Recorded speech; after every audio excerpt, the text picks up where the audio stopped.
Welcome back, episode 2, the Brando show.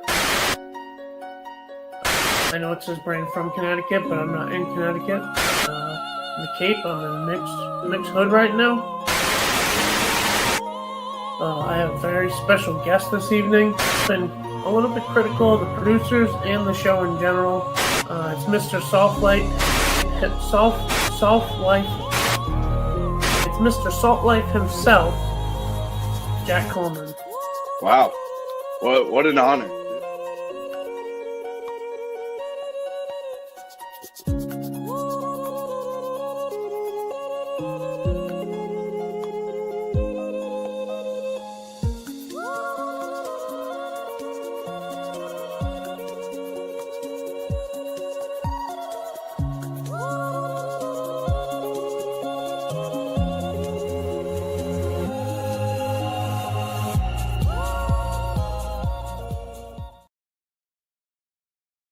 Welcome back, everybody, to the Brando show.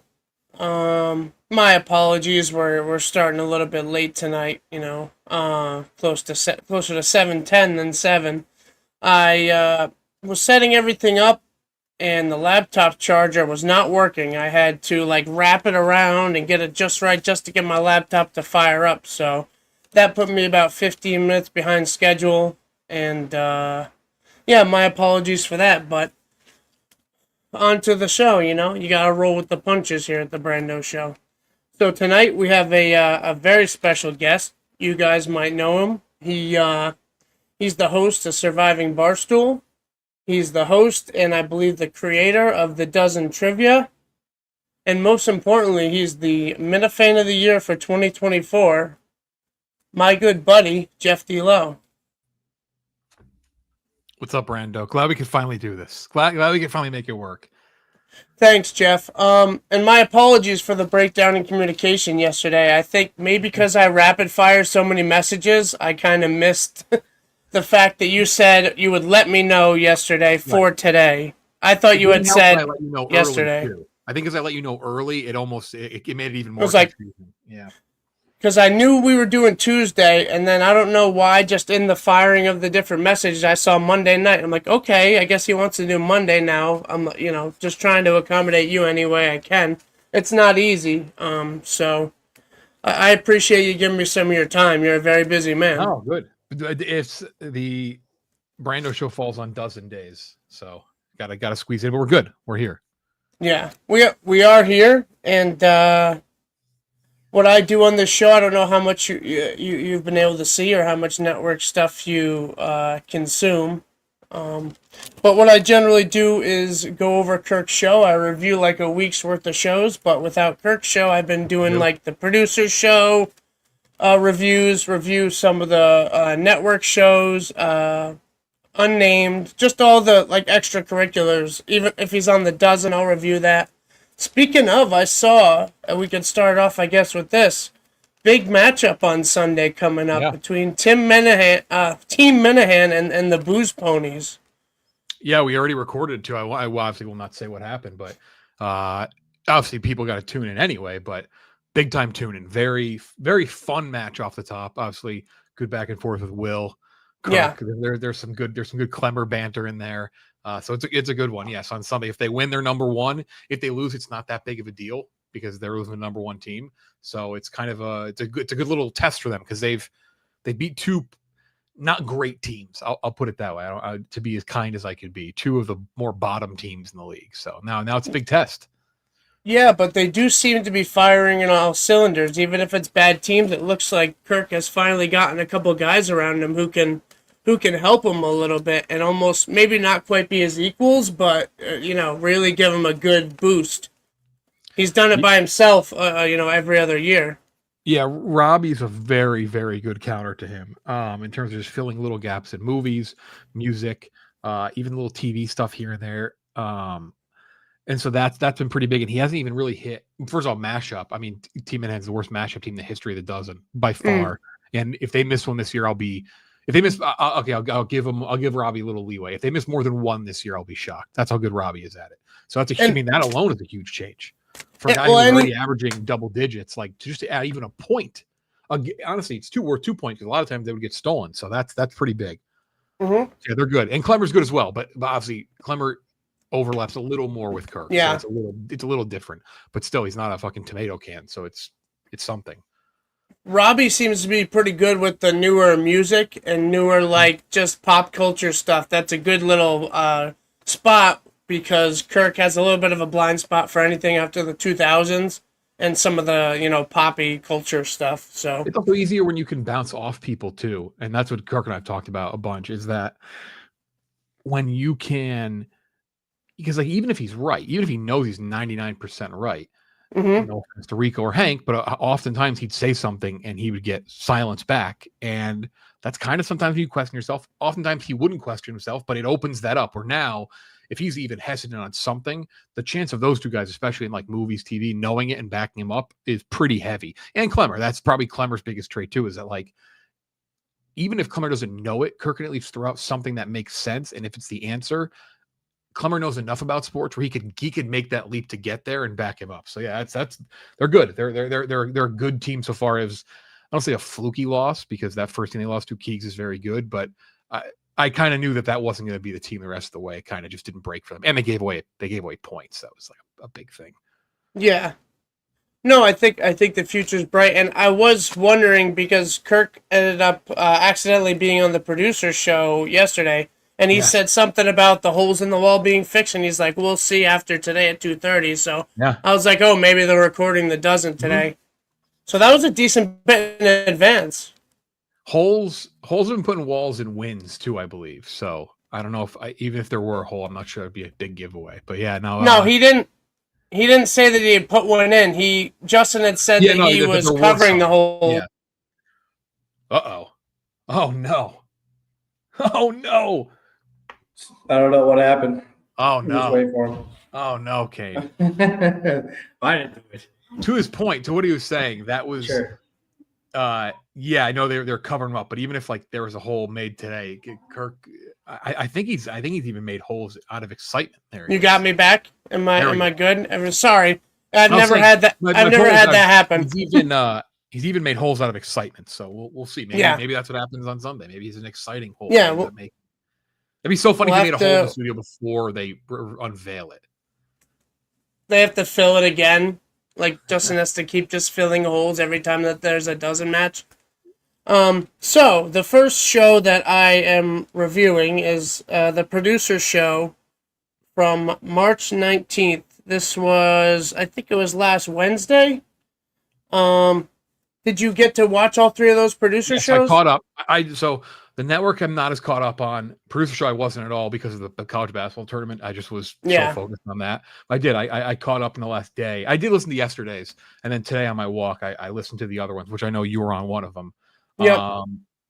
So they've blended a little bit. But the 19th was the one where they talked a lot about Mick, right? Yep, that was some of the Mick reaction. What did you think about Mick's? I don't know if you heard the Beyond Average podcast, but he was kind of he was saying some of the same stuff where he feels kind of like he was shorted, I guess, or like they weren't very considerate of him. They didn't want to pay for his ticket. Yeah. What do you think about that whole situation with Mick and the Laconia thing and all that? I like see what he's saying, which is also like that's not a crazy take. Kirk said the same thing. He's like, okay, I get it, like, right. And then he says like, I get like what he's saying. Like, I guess we could have given him a ticket. I just don't. My thing with Mick is, and I hope he knows this, and I don't know if he's doing an act or something. I really like Mick. I'm glad I got to meet Mick when he was in the Chicago office. I wish Mick like worked on the show. I wish he worked for the case because while I don't overlap with the case, like he'd be in my world of work, which would be cool because I like Mick. So I don't know what if he is going to come back. He said he's not. I don't know. It's tough to tell with Mick. But he is significantly more valued than I think he realizes. That's what I'll say more than anything. Kirk is a big ride with Mick guy. I've never heard him say anything really bad about Mick. Like he likes Mick. So that's kind of my thing. Like him not getting a ticket was never ill intent. If it's beyond the ticket, I don't know, whatever. I know it's not ill intent. Like I help do these live shows as well with my thing. And I'll tell you what, I always forget about the VIP stuff. Always. It never crossed my mind till the end. It just doesn't pop in my head, and I always feel bad about it. And I know Justin and Dave even took like partial blame. They're like, hey, we probably should have like thrown that out there, right? So I don't know. I just hope he knows that. Like I don't think any of it's ill intent. He's extremely valued. He wouldn't be asked to come back and to do things and potentially, work on the case or whatever it may be. So I hope he comes back. It was the year of Mick. I still think it's possible. It's only March 25th. There's a lot of months left. So I hope he comes back because I do like Mick quite a bit. Yeah. Well, I feel similarly about Mick. I like him. I had some good interactions with him in Laconia. I played some ping pong with him. I hung out with him a little bit in Montante's mansion, and everything seemed fine. I know we've gone over this a million times. Everything seems fine, and then all of a sudden he kind of goes off the rails, and he starts to be like he seems like he feels like everyone's against him and people are out to get him. So I do feel for him that he goes through that mentally, but I can only do it so many times where I say, all right, like, you feel bad for him. It's like you gotta. I don't know. I think if I was in his position, I would have been taking the job. I wouldn't really have cared about the ticket. I mean, if I could have gotten that stage somehow, one way or another, for free or whatever, I would have been up there. I just feel like I want to be a part of the show. I don't need to make money at it. I just do it for the love of the show. So that's where I'm at on that. Yeah, I get what he like. I understand the concept of why he was upset, but I almost think it's probably more than that. If he's like this out of the world, like don't contact me or whatever. But I don't think he's exploited. I think he's super valued by Kirk in the show. So I don't know. That's from my angle from outside the world than knowing Kirk personally. So Mick fan. Mick and I had our spat in the past, but I really like the guy. So. All right. So a couple other things from that show on Wednesday, the fact that Dave was a little bit hurt that Justin didn't text him back about the ideas for the studio, and Dave is obsessed with this whole we get along, we work well together, all the haters can shut their mouths. What'd you think about that? That's a weird lapse from Justin. Justin's as good as anyone about getting back to people. Always on top of things. I don't know. Is he busy? Was pretty good or something? Might have been. Maybe he was going. Maybe is he seeing Snow White with his? Maybe he said he didn't see it. Maybe he did go see Snow White. He just didn't want to give his review. I don't know. They do work well together. Again, that's something I've seen behind the scenes. You've seen it. You've seen it multiple times. Those two are pretty good machine. I know that position. KMS is kind of the like a main topic of the show for now and forever. But like those two, I don't know. If we're gonna rank guys that work well together, pretty solid duo, pretty funny duo too. Yes, the vibes were immaculate on Friday when I went in, and between the three of us, I thought it felt like the three amigos. That's why I was very hurt when I wasn't allowed to help them drill the holes after the show. That did hurt me very much. They were throwing in things about like jerking off, and I think Justin burping the mic. He's feeling good. They're loose. Got good energy. They're jucking and jiving. Yep. So then Kirk also, they were saying that Kirk shut down the idea of the wood paneling, I think, or no, it was some idea that Kirk ended up shutting down. Wood paneling, and they're talking about like Clemmer talking down to people a little bit too. Sorry, say it again. They were talking about Clemmer talking down to people a little bit as well. Where are you on that? Does Clemmer talk down to you when you see him at Barstool? No, but I know what angry Clemmer gets like. And it is very funny. It's funny having him riled up. I mean, there's actually that story that Kirk told in the show about when we were in Chicago post surviving, and he was getting all riled up. Clemmer riled up is a very funny, angry guy. Him and I have only ever gotten to like arguments within the world of the dozen. Like him and I had a huge shouting match 2 years ago when I think he thought it was like slanted unfair. Like it was, we were fine. Like we cooled off afterwards. But when he gets mad, when Clemmer pulls out like the I'm a man, I'm 40 type thing, always gets me, always makes me laugh. And then we got another good Justin bit, kind of nestled in there. I don't think I even realized this the first time, but second time I listened to it, he spent like $1,000 on different gifts for like his teachers and fellow students. He got the Jack and Jill DVD for his least favorite teacher, and his least favorite teacher actually enjoyed the movie, which is pretty funny. But It's that's my least another favorite movie of just all time. It's my worst ranked movie ever. 0 out of 100. Terrible movie.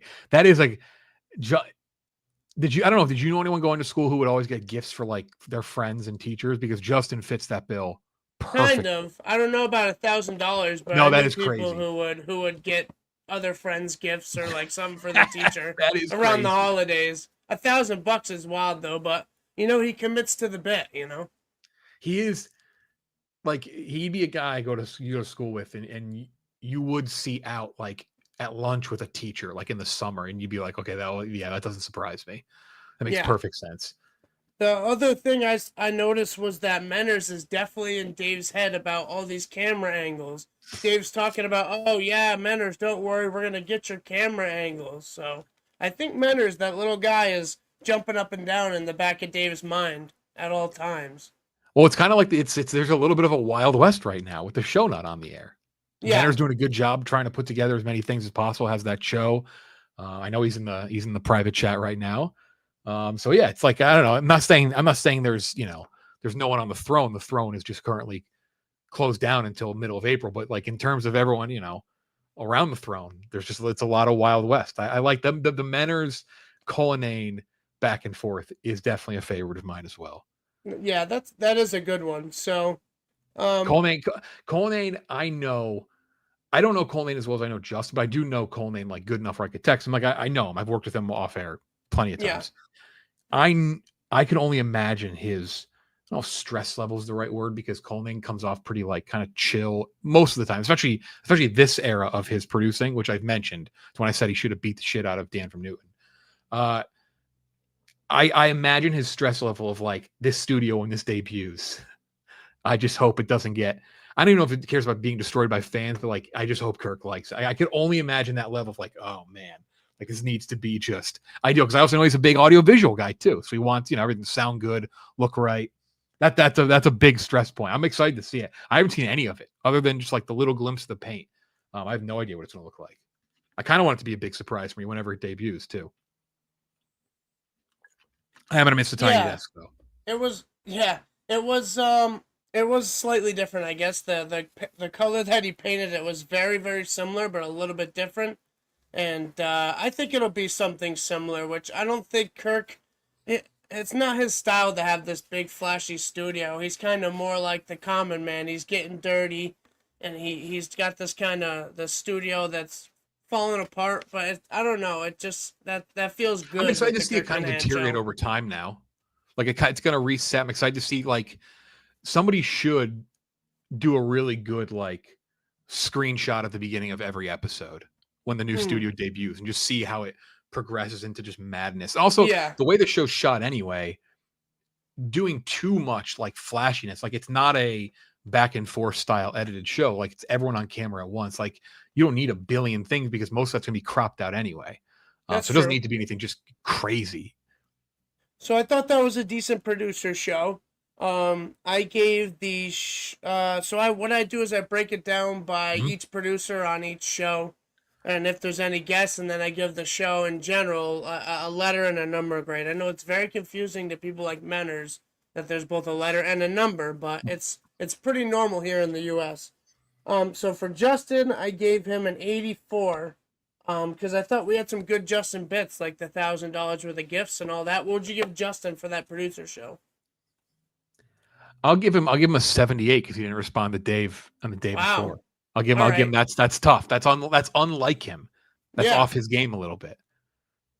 I gave Dave a 76, so I kind of flip-flopped it there. I guess you're more of a team Dave guy, maybe I'm more of a team Justin guy. What do you got for I Dave? thought I thought I thought Dave was good in that one though. I thought Dave controlled the Mick conversation well. I mean Justin obviously. I know Mick went into the chat and went at Justin a little bit. It's pretty Yeah. funny. But I thought Dave controlled well. I'd give Dave mid 80s. Coleman for me always an 80s guy, always mid 80s. Yeah, and I know he was saying that Justin had to come up for air, quote unquote, because I think he was suggesting that he was performing fellatio on Him Kirk Seamus Minahan. Him saying, what did he say? He said, I'll maybe try to get it exactly. He said, if he didn't agree with what Kirk did, he would find a roundabout way of saying that, which that is actually dead on. Like he's basically saying he would not admit it, but he would definitely find like a weird kind of way of like kind of giving a bone to Mick a little bit. I did think that was pretty funny. That's like perfect, Justin. So, the show overall for that day, I gave it an 80, a B minus. I thought it was a pretty good producer show. Not bad. Enjoyable listen. It's an easy listen.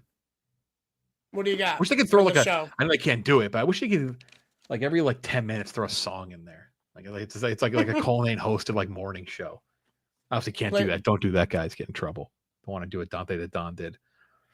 What would you give that episode overall? I'm going to compare it to the other two that we're going to talk about. I'm going to give that one. I'll even it out between what I gave them. I'll give it like an 80. Yeah, so you're right there with me.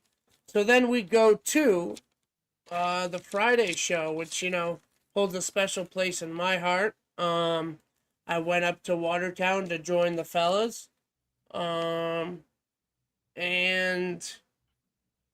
I thought, my honest opinion of my appearance, I thought when I rewatched it today, I think I did better than I thought I did in my head.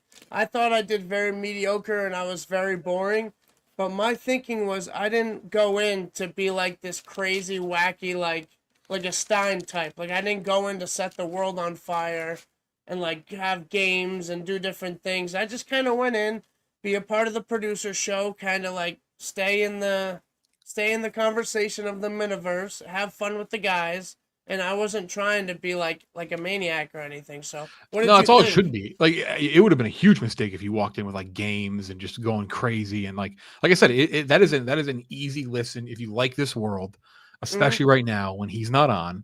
It's a good little like you kind of you feel like you're a little plugged into it, like what's going on behind the scenes, and it's simple. Like that's just like an easy conversation. So yeah, if you went in like wacky Stein stuff, oh my god, that'd have been. Some people may disagree with me on that, but that would have been a lot. I think it would be too much. and it's not who I am. I'm trying to do my own different thing and just have fun with it.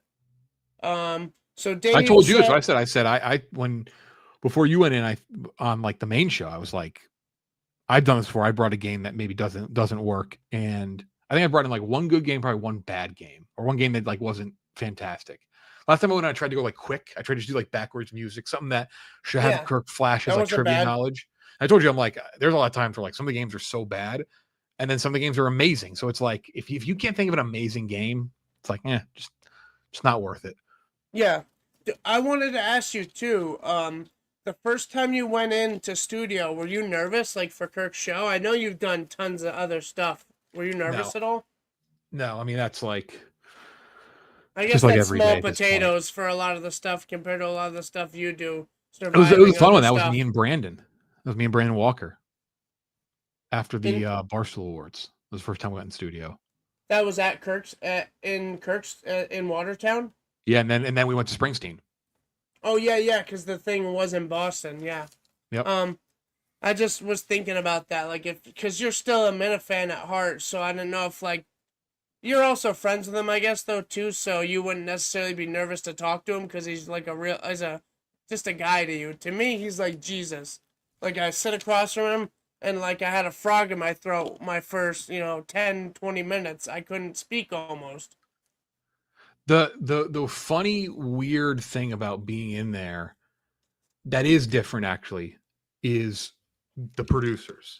Because it's not something, it's weird. It's like it's not something that I think of. Like when I'm listening, I know they're talking, but like when you're sitting there, you're looking at him, and then like I have this like knack just to turn to them. It's not like a big deal, doesn't like throw you off too much, but that was the one thing when I first sat down there. I'm like, oh, it's right. Like those guys are like right there. They're not like on a different planet, basically, which is like this different window when you see them when you're watching, on YouTube or wherever you watch. I thought the window is like way bigger than I thought too. It's like the whole wall. And I have that area is like looking valley. People in the eyes when they're talking. I always look at them in the eyes. So during my performance or even the producer show, you just see me going like this the whole time, trying to look at everyone when they talk. It's like a no man's land. It's that area between where the chair is. If you're watching the video, the left chair and then the window, and it's just like this space. And I actually couldn't even. If you told me to draw right now what is there, I think I'd say there's a TV on a cart. I don't even think that's true. Hmm. I don't even like. There I is- don't think I'd There tell you. I've was been in the there other multiple day, I times. think, but I'm not sure. I think there was it there the other day. So Dave started with this. He said he was obsessed with me calling my girlfriend Babe and saying, "Oh, wish me luck, Babe." He was very in on that. I don't know if you're a Babe guy yourself. Are you a Babe guy? I'm trying to think. Yes, but mostly like when I'm trying to. My fiance's name is multiple syllables. Hmm. I think that's why I Same, do it. yeah. It's like if I'm yelling quick and trying to get like, but I don't know. Like I don't. I almost don't. I think I just. If I have to like say something from here to like the other side of the apartment, I can just yell it. Like I don't even know if I say the name, but no, Right. I'll throw that out there now and then. Yeah, I heard you were getting some guff for that. I guess I didn't think it was very odd, but Dave, in typical Dave fashion, he seems to pick some random things out and kind of have these random battles. But it's all in good fun. I have a So prediction, by the way. Justin is a sweetie guy. I bet he uses the word sweetie. I'm Like sure he it does. just that makes like that sounds like right to me. Yeah, yeah. That you just like they look up with their rattle, and he's like, "Come here, sweetie." I didn't say that. You said that joke. No. I know where you were going, Jeff. I know where you were going. I'm picking up what you're putting down. So we talked about also the Mutt Stack survey, which was pretty funny. I know. I gotta take but that. not I the didn't take- worst idea either. I did not take the Mustang survey. I should do that. I didn't. 'Cause I don't think I've ever. I love Mutt, but I don't think I've ever read Mutt Stack. I'm not really into reading for one. I just watch a lot of YouTube, and Agreed. I Same. don't care that much about sports because, like I've said many times, Kirk somewhat ruined sports for me. Where it's like it made it seem kind of dumb, and the stuff with the Red Sox, turned me off of the Red Sox. So I'm more into Kirk and like his different things than like I do some sports, but it's not like 5-10 years ago. Right. I mean, Um, I'm right there. I'm right there with you. Like there was a time in my life where I never would have thought that, and I still, I still watch. Like I'm obsessed with the tournament. Like love college, but like even outside of that, like I watch my teams religiously. College basketball is probably the one sport I watch a lot of, not my team. mm. And I watch the NFL, but like that's kind of impossible, right? It's like you watch your team, you're watching every game. It's like whatever. But Yeah, back in the day, like I watch any baseball game, any bet. Like I don't. That's not the case anymore. I'll watch a movie, like something like that. I still watch just about every Patriots game. I don't miss many of those, but I don't see too many Red Sox games, or I'll catch a Bruins game here and there. But no, I used to be absolutely obsessed with sports. Let's see here. Justin also has given Menners some props, kind of like you were, I guess, on just how he's doing as a CEO at the network. You think Menners is doing a pretty good job? Yeah, it seems pretty stable right now. I mean, it also I don't think there's been like crazy controversy with Menners. Not I feel like really. there needs to be every now and then. There needs to be a little fight, whether it's him versus like the Drips or something.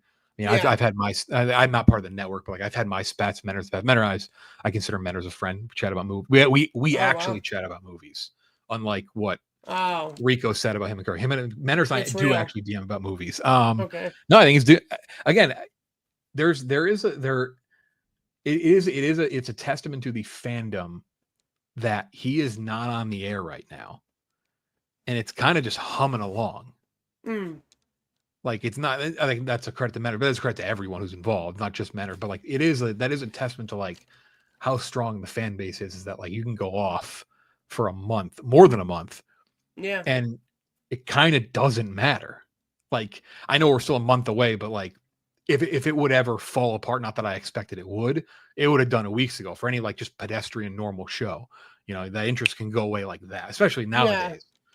Well, here on the network, I can say, at least for me, I've just been trying to fill that gap a little bit, provide a little bit of, content for the other Minifans, and I appreciate other people on the network doing the same. So we have something at least in between. But, seeing Kirk in the other day made me miss him and miss the show, I had that little pit in my stomach of like, oh man, I do need this show to come back.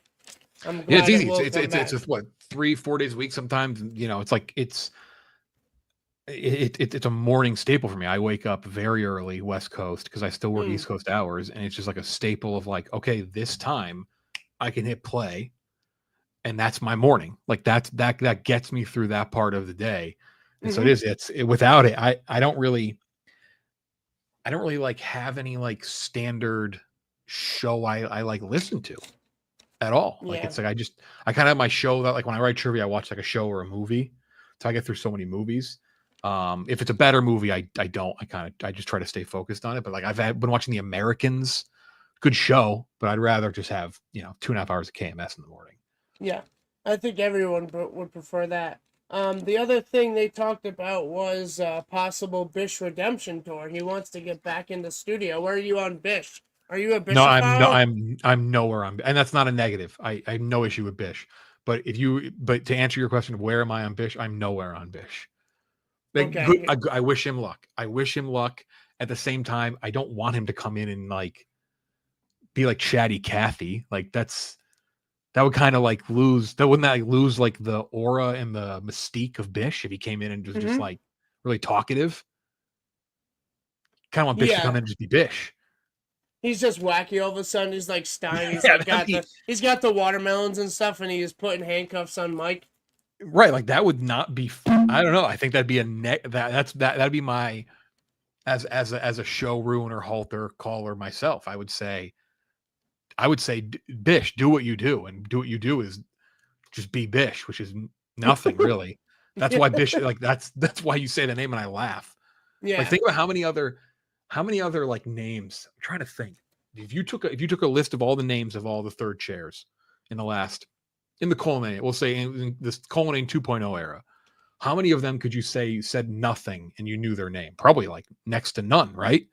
But that's why Bish stands out. Like he just had like a standout performance of like not saying much or making much of Yeah. an impact, and you just remember Bish.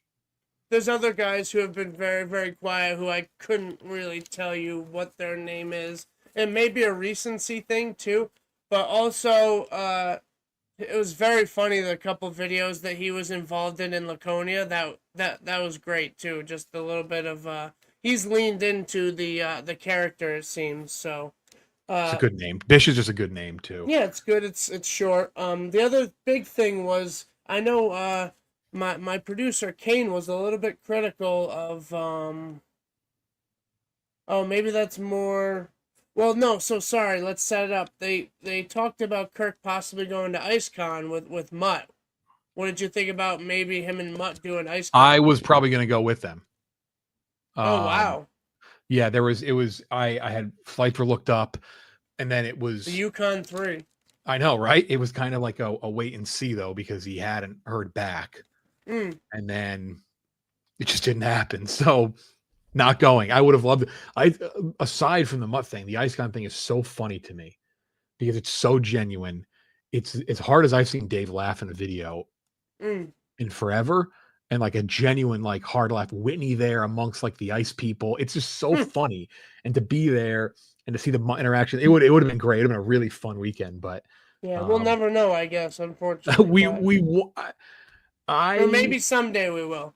I think I don't know. I won't speak for anyone at the company, especially Dave, but I would agree with Kirk that if Mutt had gone, the chance of him leaving with a job, it's not zero.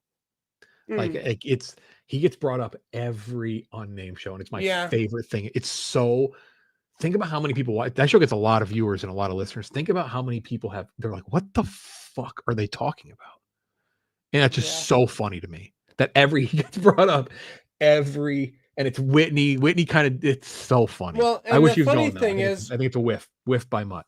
the funny thing is that Kirk hasn't even been like shoehorning it in lately. Like maybe the first time No, or two is Kirk kind of like shoehorning it in, but the last couple times have been like Dave bringing it up or Whitney bringing it up. It's like man, they just can't. He's like a part of the unnamed lore at this point. it's just so stupid. Um, But I love so it. I love it. for that episode, I gave Dave an 82, a solid like B minus ish. What did you have for Dave on that episode? I thought Colleen was good. I think Colleen, I'm going to go high 80s, 89. All right. And then Justin, I got a 78. I just remember it being just like an average performance for Justin. I think Justin kind of let you help steer the ship with Dave a little bit. So I'll give Justin like 83, 84. I'll give you like 85, 86. Yeah, I thought it was a good for- show. I really enjoyed that listen. That was a good little group. Yeah, did you? I think between the three of us, maybe me and Cullinane had between me, Justin, or me, Cullinane. I think me and Cullinane, maybe two, because we were sitting right next to each other, had a little bit better kind of chemistry and back and forth type deal. I'm not gonna grade myself because I try not to do that. Yeah, it's an incomplete. That's fine. No, I thought you were okay. good. I listened to it today. That was the 19th and that one today, and I enjoyed the listen. I know Yeah, you got no time watch from me. I did not see how much time was left. I went straight Oh through. wow. Also, I will give you, you know what? I'm going to give you like 2 or 3 bonus points. You did a very important thing at the end. It was still live, I was and about you to say said, that. "Are we still on?" And it was still on. That was good. That was a heads up move. I'm glad that came up because I heard that at the end today. I didn't close out like early. And I was like, "Oh, That could have been that's really Brando bad. knowing his stuff right there." Well, I was just like, are we good? I wanted to make sure, and it turns out we were not good. There was like 10 No. seconds of extra air time. I will say that. Okay, so you want to talk about nerves in studio. I think the combined words I've said, and I know they end KMS like that. Like I know it's done, it's done. That mic's cut, it's done. Yeah. Each time I've been in studio, and especially when we're on the road and I'm helping him in Chicago or New York, I don't think I say a word for like 20 seconds. Yeah. Like I just kind of look at him, I give him a nod. I'm like, I don't even like I know it. The computer could be shut down. Yeah. And I'm not gonna say anything controversial. Like it's not like I don't even risk it. Not even worth it. You're such a firebrand. You might say something crazy. It's like because the thing is too. It's like if you start talking, that's a cue for other people. Which then you don't. Even if like you think yourself not gonna say anything, someone else might. Yeah. So that is the one thing I do. And in those situations, I say nothing for like 30 seconds. Yeah, and I gave that a B minus, so I think that's exactly the same in 80, the same as the one before. I thought it was about the same. 85. I enjoyed it. Like I said, it was a good listen. You think a guest kind of bumps it up a little bit on average, just to have another person to bounce ideas off of? Like Tim was very good. I don't think I was nearly as good as Tim was. I think it's nice that they cycle someone in here and there. It's a good. Didn't Kirk say no Dave? I mean no Mike. I think Did he he say said that? no. Well, the guys today, or was that yesterday, were talking about they didn't want to ask Mike because he has his own thing. He said they could ask Right. Mutt, and Mutt might come in. Yeah, they have I think it's good, Montante tomorrow. That should be good. Mike, I feel like I don't want to hear Mike until like the show. That's It's like sacred. Yeah, like I don't know. It's just like that's the sidekick. Yeah. Like I want to hear Mike's like I'm curious what's going through Mike's head in this like month and a half. Like what's he gonna bring in his next one? Mutt, I would like to hear from Mutt. Mutt in there would be good. Yeah. Okay, and then we got yesterday's, which, obviously it's going to end up being the highest score for me because we get the accidental Kirk appearance where he walks in and Justin acts like there's a guy with a gun in the studio. All of a sudden I'm listening and I hear him scream bloody murder. What do you have to say about Justin and his reaction? Bits. I thought you said bitch at first. I was like, that's No, pretty bits, aggressive. not a bitch. I love Justin. Just that was like Bitsville scream, like he's a cartoon character. I was like, what? Like, come on, That was crazy. you're not that scared. It's like he didn't unless he unknowingly came in a mask and we didn't know that. There's no way that was it. Like what of Justin? Come on. I didn't know what the hell happened. I think Dave was like talking about all the candy he's eating and stuff and being a fatty, and all of a sudden just goes, oh! Yeah, how many? Like, what's how many going on? Mike And it was Kirk. in Sour Patch Kids is he putting down? He's gonna get diabetes if he's not careful. Is it like that? Actually fascinated me. Like how much, like how many Mike and Ike's is Conan eating where he's that worried about his health?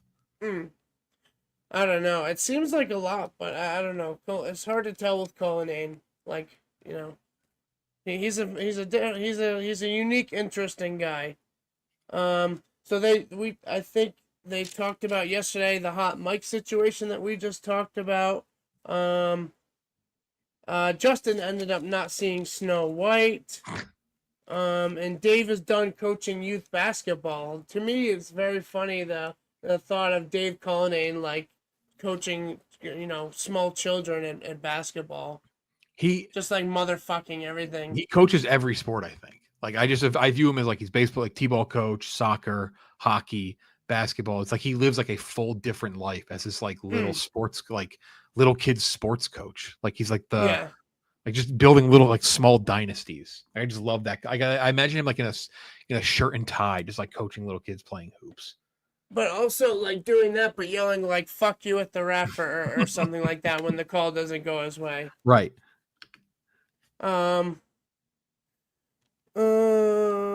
So we also they talked about Mutt fucking up the AI Yukon thing that he tried to do, which is typical Mutt fucking up something with technology. He is kind of an old man. Oh wait. So there was one thing that I forgot to mention that shocked me. I could not believe that Dave hired that guy off of Fiverr to do the voiceovers. What's that guy's name? Troy? Not what the fuck? No. Keith. Is it Keith? Keith. He doesn't know him? Did I miss that? I guess not. I don't know. Everyone thinks the guy is AI, but I thought that was like his close friend. I thought he knew him, I thought that he generally knew him. I would actually venture to say he's like the guy is real, but there is a chance that I guess he could have if he got it off Fiverr, I think there's like a pretty decent chance that it was AI. I think like I just like because remember there's like so many fucked up lines. Like some of these I think like maybe fed it in. I couldn't believe that he didn't know the guy. I thought it was like Keith is like over his house having dinner like once a week or something. Man. Yeah. Officiated his wedding. Fiverr. I couldn't believe Keith is his Kirk Minahan to you. I love that voice. That voice kills me. That makes me laugh every time. It is that is a good one. They also discussed if Dave needs to lose weight, and then Dave's talking about the candy, and then Kirk walks in. It was awesome just getting like a short bit of Kirk Minahan. I don't know if it would end up being maybe 20 minutes or so of Kirk talking with the guys. What did you think about, Kirk on the producer show? Well, he addressed like the one thing I feel like definitely would have been a huge show topic was stage 5. Oh God. That post, which obviously really bothered him. So it's kind of nice to hear like that on air at least. Kind of thoughts on the matter. He seemed kind of reluctant to even sit down. Kind of like almost like it's like kind of breaking the wall. But no, it was good. It was a good kind of month out, like, hey, this is what you're getting again in a month. And these guys chopping it up. And it's like perfect, like the previous 2 producer shows, I thought Colleen was like pretty tight. And same with Justin in terms of like what they were talking about and like kind of tight in terms of like topics, but also loose on air. And then like right when he's in there, it just like they're saying weird things and doing weird stuff. It's just kind of perfect, like off kilter again. Right. Well, he gets the best out of those guys. So obviously when he's in there and he's mixing it up with them, they're going to be, better and more entertaining. He just makes everyone around him better. He finds stuff with people and he pulls it out of them. I'm curious what I probably won't even ask him. I'm curious what the energy is going to be with both of those guys on the first show back. I guess we'll have to wait and find out. But like, what else? Like, did you do X over this break? Like, what did you do? It's like one of those things. Yeah. Always an adventure with how that goes, especially for Justin. So my thing with Dying Guy is, man, I think he was just way off base with telling Kirk pretty much, you need to give me a job, or Dave Portnoy needs to give me a job because I don't want to be a gym teacher anymore. And like, I don't know, he just seems kind of pompous, and Kirk was it seemed like he was very aggravated with him, and he was not happy that he kind of took DMs somewhat out of context or only showed parts of DMs. That's a no-go with Kirk sharing DMs and like making it look a certain way, different stuff like that. Dying Guy, he might have to commit to the bit soon, I think. That might be his only choice. I did like what Kirk said about it's the Clemmer syndrome that people have, and I guess he looped Mud into that too, of like you can just get like it's just not that simple. No. It just doesn't work like that. And especially like Clemmer went through kind of the ringer to get a job too. He went in there. He's almost eliminated on the first day. He Yeah. kind of leaned into just being laughed at, I guess, in like the basketball thing. He obviously went to a place where people like didn't particularly either know him or like who is this freak? That's also kind of more too when Kirk wasn't exactly like the overlap of Kirk with Barstool wasn't like, I would say, like a complete circle like it is now, where like so many people get along with him, know him, talk to him. So Clemmer, especially like this offshoot of him was like this weird, literally alien. And then you have Justin in there like screaming at him, which was weird. So I mean, Clemmer kind of like he took his licks and he stuck around, and obviously he's made a mark. People know who Clemmer is, so like he worked at it. It's not like that just simple thing to like, hey, I want to work there. It's like, well, yeah. Well, so does everybody else. It doesn't really work like that in the world. Yeah, Obviously, anybody would want to work there. Like that. It definitely made. I was already kind of out on. I'm not like huge with Dying Guy. I didn't really love him on the show, but definitely way out on him now after all this. I just think it was a weird how move. I went about it was a bad move. The other great part from the show yesterday was Justin seemingly out of nowhere just cheap shots Dave Cullinane and his gay brother.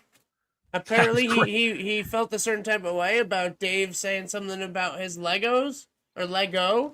It was such a small comment about Lego too. It was like in the grand scheme of this big, and then Justin just uppercuts him. What about your homosexual brother, Dave? Justin's a menace. He's got that in him. If you punch him the wrong way, he's gonna slug back. That was crazy. That was crazy. Maybe these two guys aren't getting along as good as we think they are. Nah, good team. They're good duo. I don't know who's Batman. I don't know who's Robin, but it's a good duo. That was crazy. And by the end, pulls out the fact that Dave's brother is like a big Broadway guy, which is funny, and makes a lot of sense, I guess. So we get that little tidbit that Dave's gay brother is also a Broadway guy. Yeah, teaching, right? What he said. Yeah, he like teaches different people, and he goes on the road with these Broadway plays and stuff. So he's obviously much more successful than Dave as well. So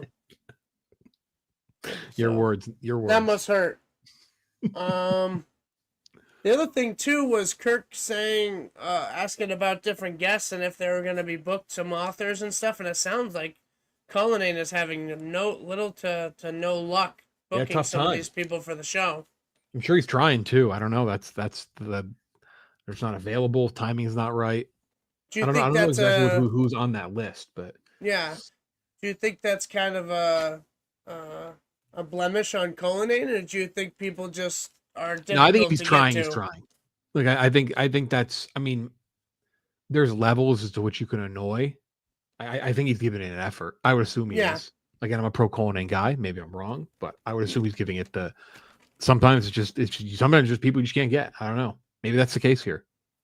And the one little Dave bit that made me laugh was he's talking about driving with 2 feet instead of one, and he said that in the manual, or how they teach you, is that they don't say in the manual that you have to use 1 foot to drive. I'm like, I'm pretty sure they tell you that, like in a driving school and stuff like that, they use 1 foot to drive. So I think he just has no fucking. I took my driving test out here. That one. I had to take a driving test to get a driver's license when I moved to California, and they did ask that. I failed the first test. Wow. Yeah, I guess I failed it. Yeah, I missed it by one question. I had to take it again, and they're like, if you don't, and I ended up. There was like 2 or 3 things. I was like, what the fuck? I was like, how am I ever gonna know this? And I took like a 20-minute study break, and I got lucky. I think I hit it by one. Not an easy test. I was like, holy shit. It could definitely be somewhat obscure with some of these different little weird laws and stuff about. There's something about like disposing of dead animals if you see it on the side of the road. I'm like, I know when to put my turn signal on. I know when to stop. Like those things. I was like, I have no idea. I think you're allowed to. I did it in Connecticut, and you're allowed to miss 4, but if you miss the 5th one, you're done.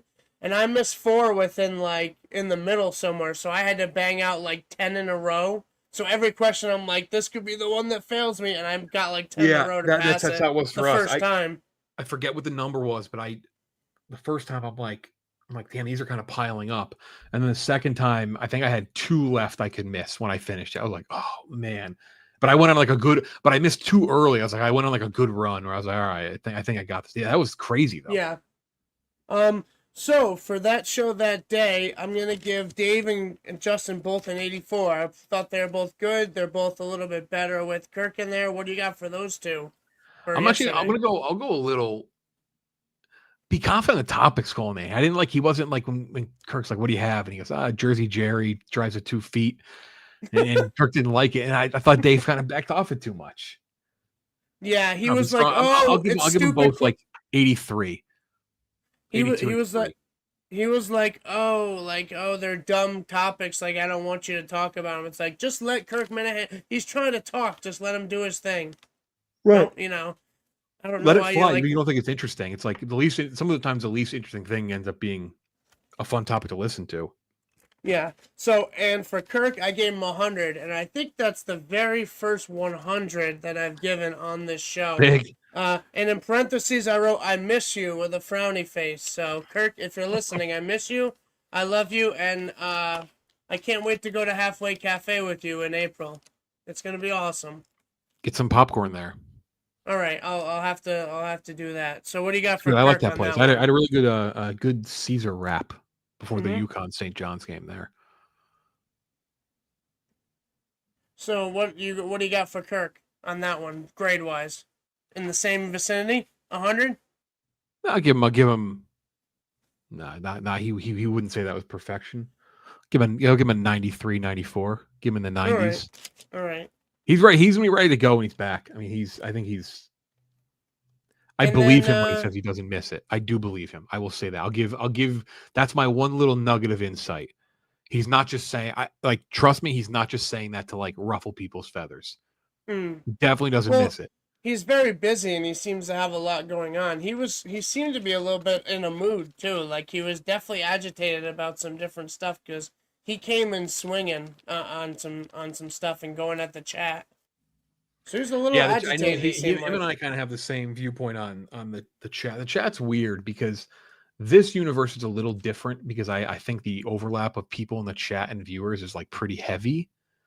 But for a lot of shows, that's not the case. And that includes the main show, and people aren't going to love to hear that. But chat hates me, so whatever. It doesn't matter. Shout out sneakers. But it like doesn't, it's such a small portion. And I'm gonna quote a guy here who this is not meant to be mean. I do like this guy, Freddie Lynn. When we changed the dozen, we stopped doing premieres for the dozen. Yeah. Crazy lean from we did a fan vote of people saying don't premiere the episode because if you start it 30 minutes late, you get it spoiled. And like I get that, that's fair. I've had sometimes I'll in the end, like I do want people to watch the show. And if that gets them to watch it more, then that's great. And Freddie Lynn said to me, he's like, I don't do that. Like sometimes people just watch to have the chat. And I was like, then I don't want to watch the show. Like that's not the point. Like if you're going to watch, like you're to watch the show, watch the show. Like we had an episode like a couple weeks ago or 2 weeks ago that was with, I think experts or someone. It's like 110,000 views in like a week or whatever, which is like solid for us. And the percentage of people who were in the chat, it's like 2%. If that 1%. So it's like, I don't know. It's like, I'm not really into the chat when I watch. And what I do if it's a premiere one is I try to click it and like drag the thing back, like not look. And I understood drag the thing back so I don't get it spoiled. I got that. And actually, the funny thing is, I actually ended up thinking I thought it would be a detract for us. It's not to benefit, I think, because I think it's led to more comments on YouTube, which the comment section can be an algorithm booster. So yeah, it's my thing is, sorry, it's like, I don't know, some people get a little too. Yeah. You lost your audio, Jeff. And in the meantime, I made a tweet asking for questions to be commented, to be DM'd for the man himself, Jeff D. Lowe. I think I got you now, or no? We'll switch to. I don't sound as good, but we'll switch to this one. How do I sound? Good enough. All right, it's not as good. So but It's okay.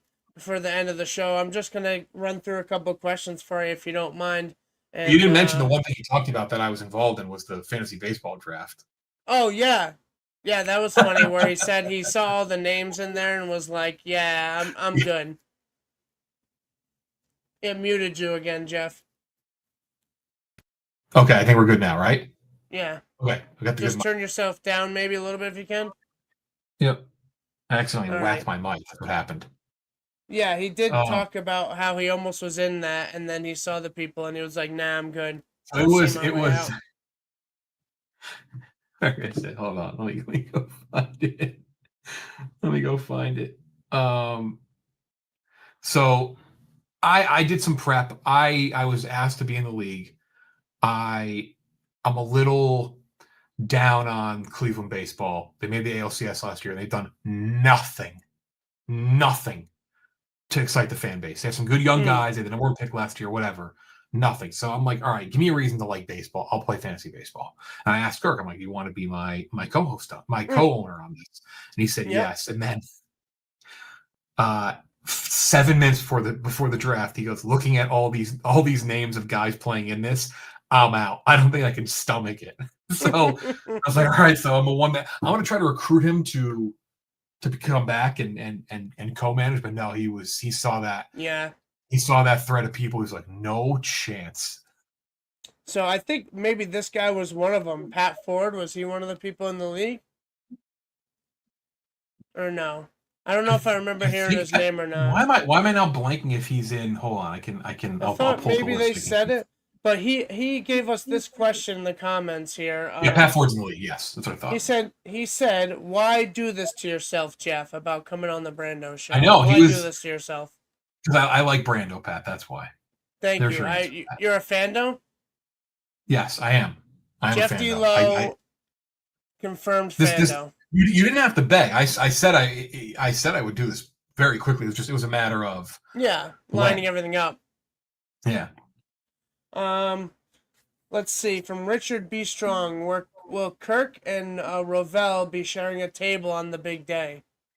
I don't think I don't have anything bad to say about Darren. We haven't talked in a long time, but he did get me my job out of college. Helped me get my job out of college. So is there like a beef there? I don't really. I don't think I don't think he'll be at the wedding. No. Is there like a beef or what is the backstory with No, Rovell? no, just having. I mean, he's had some words with like my bosses and Big Cat and stuff. So I wouldn't want to mix that up.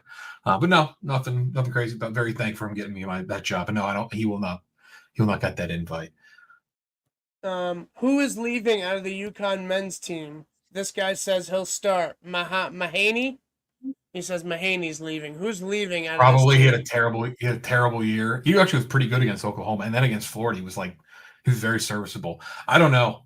I don't want to get too much into the UConn minutia and weeds, but since the question was asked, it sounds like Solo Ball is coming back, which would be huge. They have 4 big time recruits, 3 McDonald's All-Americans, someone from Mennersland, this guy Jacob Furphy, from Australia who's going to come in.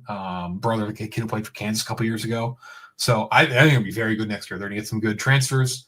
Terrace Ricci come back. I think they're going to be legit. Curley's a fucking awesome coach. So I'm excited for next year. It's a bummer this year, but they won 2 titles. Yeah, how mad can you be? How upset can you be? Yeah. That Florida game was awesome. I watched a lot of that, and then I listened to the end of it on the radio because I had to go. That was a very exciting game. I thought they had it at one point. I think feel good though about next year if you're a Husky fan. That's what I'll say. Yeah. Tim E asks, or he has a theory that the questions for the Frankettes are easier. What do you have to say about that? The Frankettes gets easier questions. Terrible theory. They've never wanted to. What? That's actually I wonder if it's the same guy who DMs me. There's one guy who's obsessed with saying that they get the easiest questions. They've never won a title. They made 1 Final Four in 4 seasons. I don't even know. Like, I love those guys. 2 of my best friends. They may be at Kirk's table at the wedding, Nick and Kyle. But that's just crazy. They've never won. They've never made the Final Four. I mean, they've made 1 Final Four. They've never made a title game. They've only ever won 2 playoff games. Yeah, they haven't. They seem to always beat the lose Honkers in season 2. Yeah, they beat the Honkers in season 2. after having a bye, and then they lost to the experts. And then in season 3, that they made the Final Four that year. And then in season 3, they beat XYZ in the first round, and then they lost to Kirk. Yeah. That Frank Getz match was insane. By the end, you had to mute Frank, and then you eventually had to give him the boot because he was absolutely losing his mind over the ho-ho-hos answer where they burn a lifeline. Oh no, sorry. What was the thing that got him started? The Seinfeld Nick thing? and Kyle were on their phones, so they couldn't call because you can't use that program and call at the same time because Right. you lose the person. But this was He after was he mad about missed the that in the niche. previous He match. missed the It didn't matter. niche.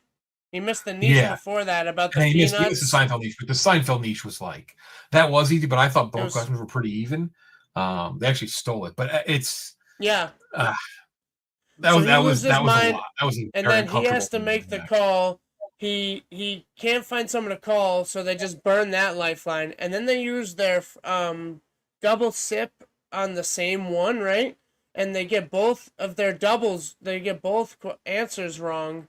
Yep. And the other team just says ho-hos, which is what KB and Nick kind of said at the beginning. Because he read it wrong too.